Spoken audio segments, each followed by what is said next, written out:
Hi guys, welcome back. Welcome back everybody. Thank you for all the views on the last couple of videos I've got done, and I hope that it's helped someone, you know, even if it only helped one person and solved the problem of not getting catches, how to avoid the catches, catch-free turning, you know, something I developed over many years of practicing and learning, and yeah, to be catch-free.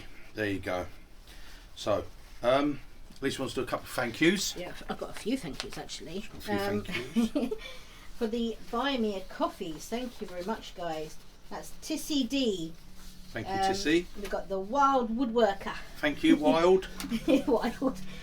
Brad Majors for the 4 coffees there. Thank you, Brad. And then we also had some donations to the channel. That's Amanda, that's Mythical Girl. Remember Mysterious Mythical Girl, wanna get close to you. And then Jane Saverly. And thank you, Jane. Thank you very much, Jane. All the way from New Zealand. And I hope that helped for you doing your bowl, your hollow. I know you was following what we was doing, so yeah. I hope that helped with the hollowing. Okay. Like I say, practice. So absolutely brilliant. And as I said, if it's helped anyone not to get catches, then that's fantastic, because catches just really aren't good for your turning. Yeah. And more importantly is understanding why you get a catch, because when you understand what caused it, then you know how to avoid it. The problem is when you get catches but you don't know why you're getting that catch, that's when it becomes a problem, because you don't know what to change. So there you go. One thing I will say, I mean, you could do a 24-hour video on turning with traditional tools if you like, and you still wouldn't cover everything. There's so much about it, but the one big thing is, if you're going to go into the traditional tools, the thing you've got to do, and you need to do it first, you need to get a sharpening system sorted, because when you bring that tool home from the shop, you need to sharpen it. If you can't sharpen the tools, don't buy them, because you can't use them. They're dangerous if you try to use a blunt tool, and even if it's got enough of an edge to get you started, very quickly it's going to need sharpening again. Okay, chances are it might not have the bevel that's right or something, so that's something you've got to consider if you're going to go into the route of traditional tools. I've done the videos how you can sharpen for literally make your jigs up for pennies. Okay, Lisa put a link to the videos on there, so you can go back and see them if you want. Now, grinders have got very expensive lately. I would recommend, if you can get a slow speed, get a slow speed. And CBM wheels, definitely worth the investment. CBM wheels, stone wheels are just outdated now for wood turning. They're not needed at all. You know, I say when you go back, you know, a few years back, 20 years, 30 years, 40 years back, whatever, we didn't have CBM wheels, we didn't have diamond wheels, so we had no choice. But now you have that. It's progress. So that's the way to go, guys. But of course, if you don't want all that expense, you don't want all that bother, then you've got to decide you go carbide, can't you? Yeah. And don't let people tell you you can't get as good a finish with a carbide as you can with traditional tool, because we've proved it so many times. It's a load of rubbish. It's just stupidity. It's idiot talk. Okay, it's they can't do it. It don't mean it can't be done. And don't let people tell you that because you're using carbide you're not a proper wood turner. Again, absolute rubbish. Okay, they are all wood turning tools. Stop this carbide traditional. It's rubbish. There's no traditional turning. That turning's changed from what it was years ago. But like I say, when you learn to get a cut as good off of a carbide as a traditional, then there you go. You're a better turner than they'll ever be, because they can't do it. So that's that. And we're going to do some turning with some carbide now. We're going to go on and do some of that. Christmas is coming, guys. You've got to get your stuff done for Christmas, ain't you? Okay. Now I've just got a few bits off of ProCraft. Okay. Oh, this, I love this. I've got to make this. I'm going to be making this a little hammer. Look at that little hammer. You know, I've just wanted that. It all sort of, you know, you take the stem out and it's very heavy. For its size, it is really heavy. It's solid stainless steel. It has obviously a little threaded insert here. So pop that into your end of your handle for turning. I'll go through the process when I do it all. I would glue that so it's in, and then this threads in. I would probably put a bit of glue on all the threads when I actually put it all together, so everything stays nice. And that's going to be I want that at the moment. When I put, like, as you know, with the handles, put little pins in the end of the handles and things like that. I'm using my little hammer like that, but I want to make one, so I've got my own little one for doing that sort of thing. That's going to be lovely. That off of ProCraft. Right, let's give you a price. Like little hammer. Where is it? Right, hammer kit, £8.95. So that's £8.95 for that. Okay, I think that's worth it. I quite like that. So yeah, that was worth it to me. Right now I've got 80mm ring, because you know I have the little ring boxes, little ring box ones. Oh, sorry, I've got one up here I bought. So we've got these little ring box ones. They do the 80mm ring box one, which is quite a thick one like this. I think they were something like I think they were $7.95 or something for the 80mm one, but in the ring box thickness. I wanted a thinner one like that, so I got that. That was £5.95, 80mm. Okay, box. It's done under the box hinge one, and then I got myself. Take out the packet. I ain't even taking out the packet. Look at this. All wrapped up, nice. I've got a gold one. This is a. Okay, it's been locked inside it. Right, so it doesn't scratch. But oh, there you go. You get the picture. It's just a. There we go. It's out. Get rid of that in the bin. It's a nice shiny It's one. a gold plate one. It's a box one. So it doesn't actually lock, but it's for doing 100mm box. Okay, so I fancy trying one of those. That is 100mm one, £8.95 for that. So that's £8.95. And then, right now, I've had a lot of people ask me about doing urns. Now I haven't turned an urn, you know, for ashes. I don't need one. I don't want one. I'm not going to turn anything like that. You know, I'm not superstitious, but I'm superstitious about that. Right.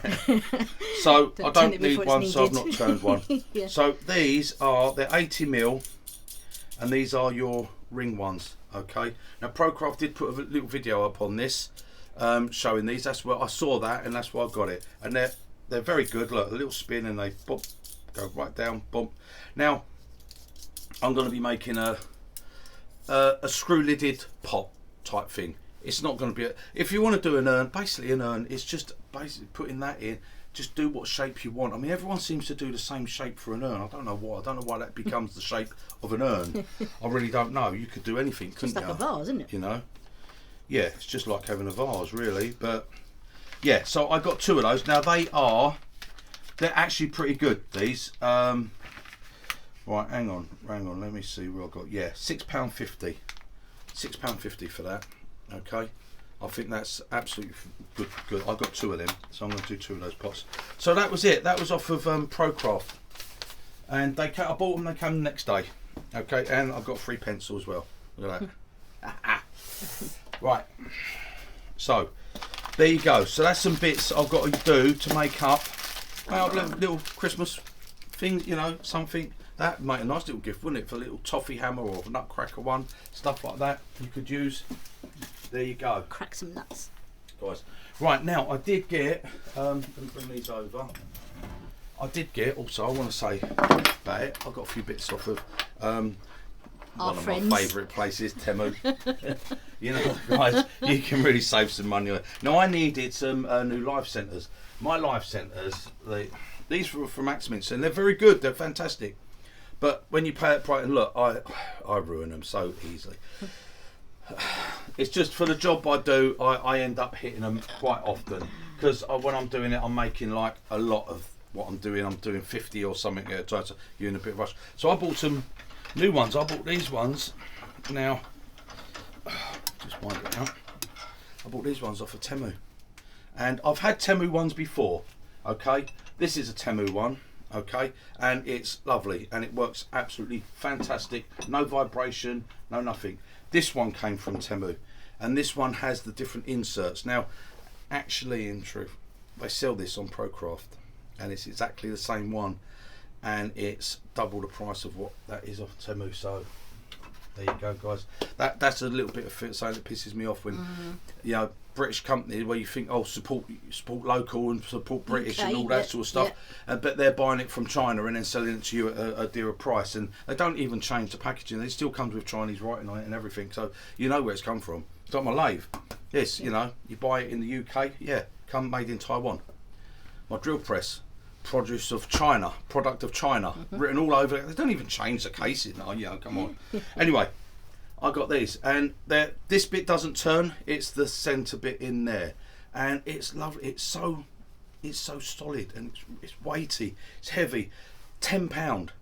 £10. That's all they are. I've got 2 of them, one for each lathe here, and yeah, absolutely brilliant. And they work fine. And that, because I've got that there, when I come in to do the bits on the end, I won't be hitting that because it's smaller. When it's the bigger cone, I tend to hit the cone. It's just something I do, and yeah, I know, be careful, well, whatever. Right, now something else I've got off Temu. Centering.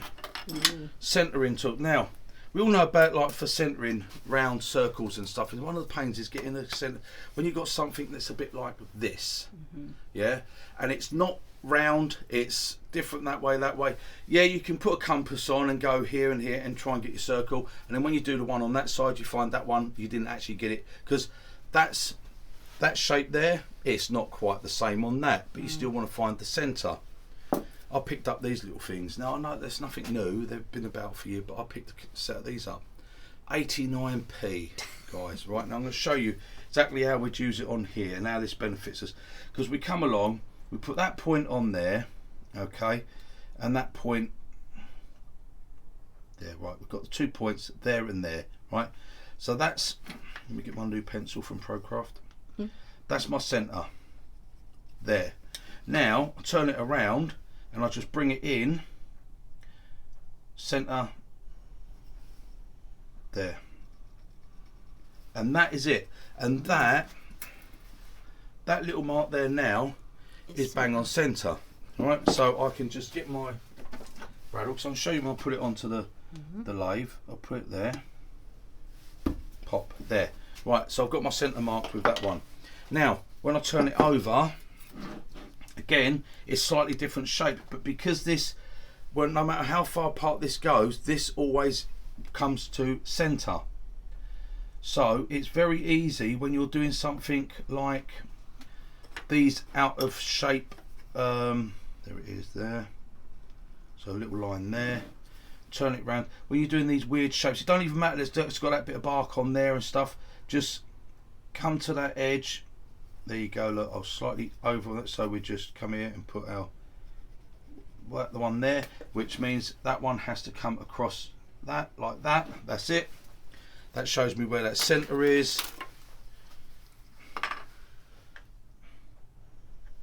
Quick little rattle mark, and that centre will be exact with that one, okay, which then means when we put it onto here, I'll move my coffee, put a cup of coffee there. This is a man's working station. I am a professional. Right, so when we do that, and now we pop our point in there, and pop our point in there, as you can see, that's that way, because this is, look, it's sloping there, but that will be centre. That I've got the set, so I'm going to get the most out of that wood, okay, on both sides, and that's how we can get our centre on it. Okay, so rather than trying to do many lines and circle things and compass, and you might put the circle on there and that's all right, but then when you go there, because this is slightly different, it'll be slightly different, and yeah, fantastic. So that's for that one.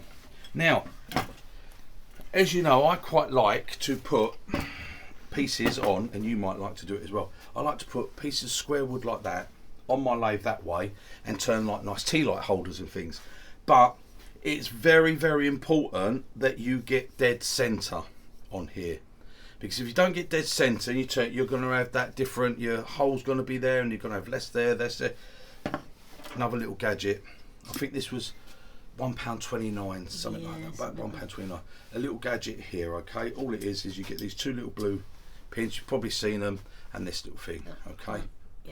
like this. I don't know names for it. I haven't got links. Just search it on Temu, okay? Just put in centering. There's loads of them. There's little plastic ones. I got this one because it's an aluminium. It's a nice strong one. Yeah, we don't have links. Yeah. We put that in, put it on your wood, turn it there, and that's it, okay? And now we put a pencil in that little middle hole, and with a little push up and down, that gives me that centre line, okay? And then I can come onto this side, exactly the same there. That will give me that centre line. So now I know that that is dead centre of that wood, so I'm going to get that same amount. Now I can take my said tool here and come along, put that on the bottom, and that there. There's my centre. Turn that over. And as long as I reference off the same point here, because that's got a slight slope to that, okay? Sorry, that's got a slight slope to it. So don't reference off that side. That one's a bit straighter. But as long as you go reference off of both the same sides, right? So as you can see, I've got to open that up there. There we go. That's the centre. Just there. Like so. And then again, I'll pop in there. And these, like I said, guys, that you're talking for both these to centre all your square pieces up to sort of just over 2 inches. 2 inches. I think this would go just a little bit bigger than 2 inches. You can buy bigger ones. They do different sizes. They do different sizes of these, but those £2 for the two of them. Okay. And then when we go again and we put this on, which there is nothing more annoying when you think you've actually got dead centre and when you turn it, it shows up straight away that you didn't, because when you start to cut it, you find you've got that little bit more wood one side than the other. And there you can see that's actually dead straight on there. We've got it nice and straight, and that is dead centre. Okay, and when I put my tool rest here, so that's just going to touch there, and that's just going to touch there, and there you go. That means I'm dead centered, so I can come in and do my bit and do my hole, mark up for that, and get my tea light holder or whatever, and I know when I do it and I take it off and I turn it over, I'm going to have exactly the same amount there as I've got there, because otherwise, you know what it's like, you turn it off and you hold just slightly over. Don't matter, not major, but it's annoying, isn't it, when you do it. So quick and simple way of getting your centres. So there you go, guys, just a few little tips on that, a few little bits and pieces. So what we're going to do, we're going to start getting some of our Christmas stuff turned, because it's middle of September now. Yeah, you ain't got long. If you're going to do them and you're going to want to get them out there for selling Christmas markets, you want them for in November and early December, don't you? It's no good after. So right, so join me back here and we'll start doing some turnings. Toodle pip. Bye guys.